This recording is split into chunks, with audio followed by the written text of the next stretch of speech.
This video is part of a series. To better understand it, I highly recommend watching the series in order. I hope you enjoy it. Please remember to like, subscribe, and share. Thank you.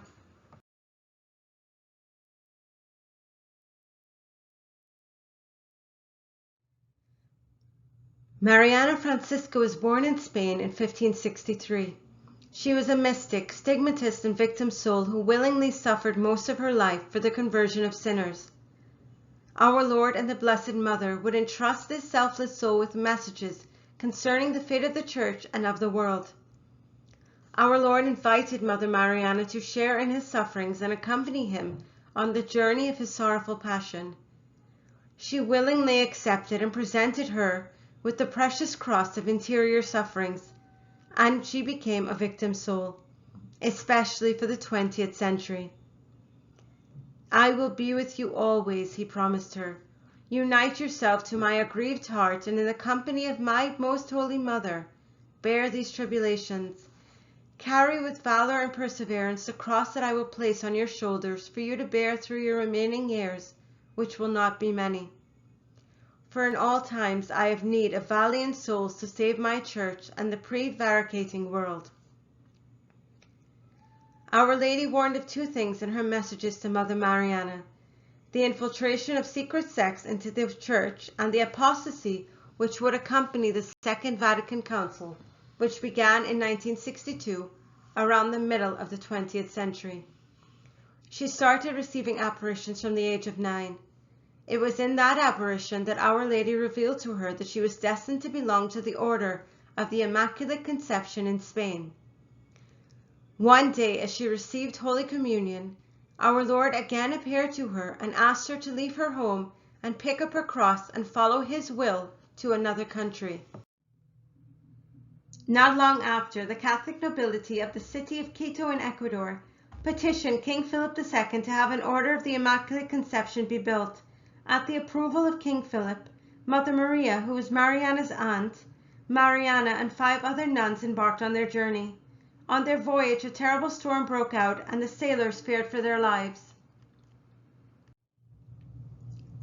Mariana had a frightful vision. She recalls her vision, quote, "I saw a serpent bigger than the sea with 7 heads, twisting and contorting itself. Suddenly I saw a lady of incomparable beauty, garbed with the sun and crowned with stars. She had a baby in her arms. On the lady's breast I saw a monstrance with the Blessed Sacrament. In one of her hands she held a golden cross with a lance point. Anchoring the lance over the Blessed Sacrament, she struck the serpent's head with such force that it was completely split. At that moment the serpent cried out. I heard it say, 'I will not allow this foundation to come about. I will not allow its progress. I will not allow it to endure until the end of time. I will persecute it.'" End quote. On October 4th, 1579, as she was praying at the foot of the crucifix, she found the whole church had been enveloped in darkness, with clouds of smoke and dust surrounding her. She looked up and found our Lord suffering on the cross at Golgotha. Her guardian angel told her, quote, "Arise and approach, for God desires to reveal to you a great secret. This punishment will be for the 20th century." End quote. Then she saw 3 swords over the head of Christ. On each was written, "I shall punish heresy. I shall punish blasphemy. I shall punish impurity." On January 16, 1599, Our Lady appeared to Mariana in the prison where she was being kept because she was being persecuted by the rebel sisters. Our Lady revealed to her that a Catholic Ecuadorian president would consecrate the country to the Sacred Heart of Jesus. This would help sustain the country in the future when the government will be taken over by Masons. Our Lady told Mother Mariana, quote, "These years during which the accursed sect of Masonry will take control of the civil government will see a cruel persecution of all religious communities, and will also strike out violently against this one of mine. These unfortunate men will think the convent destroyed, but God lives, and I live, and we will raise up powerful defenders and set before these enemies difficulties impossible to conquer, and the triumph will be ours. Thus it is the wish of my most holy Son that you command a statue of me to be made just as you see me now.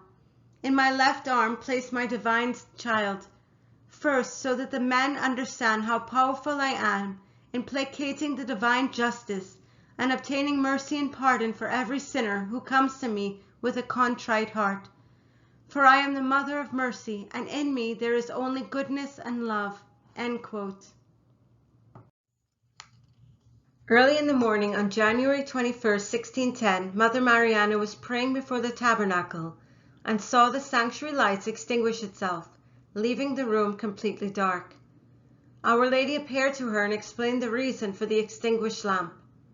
Quote, "Thus I'd make it known to you that from the end of the 19th century and shortly after the middle of the 20th century, in what is today the colony and will then be the Republic of Ecuador, the passions will erupt and there will be a total corruption of customs. For Satan will reign almost completely by means of the Masonic sects." Our Lady continues, quote, "They will focus principally on the children in order to sustain this general corruption. Woe to the children of these times! It will be difficult to receive the sacrament of baptism and also that of confirmation.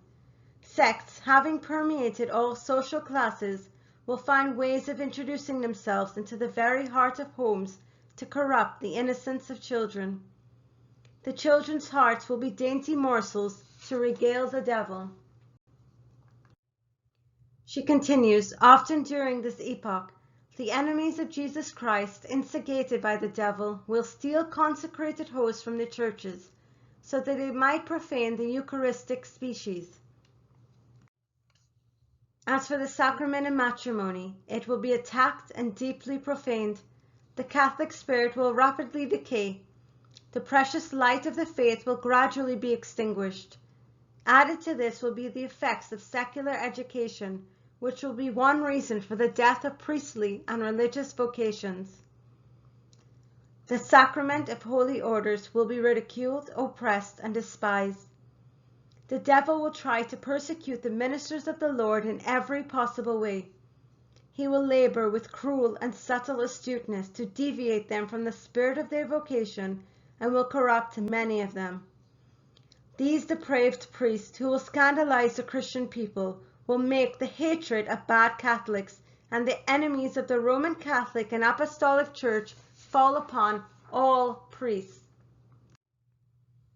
The fury of the devil in trying to raise the Catholic Church would be served by her children who would lose their faith. They would work to oppress the Church and prevent public devotion, for they would have already entered the party of Satan by becoming members of Masonic lodges. And the loathsome and pestiferous wild boar of Freemasonry would enter the beautiful and flourishing vineyard of the Church, leaving it in complete ruins and destroyed. Further, in these unhappy times, there will be unbridled luxury, which will ensnare the rest into sin and conquer innumerable frivolous souls who will be lost.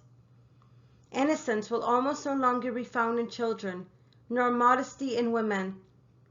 During this epoch, the Church will find herself attacked by terrible hordes of the Masonic sect. The vices of impurity, of blasphemy, and sacrilege will dominate. In these times of depraved desolation, the one who should speak will fall silent. Also for the Church, a time of her greatest trials will come. Cardinals will oppose cardinals, bishops will oppose bishops, and Satan will march amid their ranks. And in Rome, great changes will occur. What is rotten will fall, and what will fall will never rise again. The Church will be darkened, and the world will be deranged by terror. But in the meantime, the Church will be obscured, and the world deranged by terror will be taken in by errors made by the partisans of Satan, who for a while will be able to reign over the whole world, until God will again be proclaimed and served as before. During this period, the Church would suffer persecution in part by Freemasonry and a horrible, notorious internal crisis caused by the betrayal of many ministers of God, who would join the party of Satan by becoming members of Masonic lodges. The secular clergy will leave much to be desired because priests will become careless in their sacred duties. Lacking the divine compass, they will stray from the road traced by God for the priestly ministry, and they will become attached to wealth and riches, which they will unduly strive to obtain. How the church will suffer during this dark night, lacking a prelate and father to guide them with paternal love, gentleness, strength, wisdom, and prudence.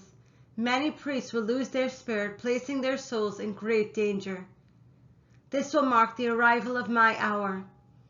Therefore clamor insistently without tiring, and weep with bitter tears in the privacy of your heart, imploring our Celestial Father that for the love of the Eucharistic heart of my most holy Son, and his precious blood shed with such generosity, and the profound bitterness and sufferings of his cruel passion and death, he might take pity on his ministers and bring to an end those ominous times, sending to this church the prelate who will restore the spirit of its priests.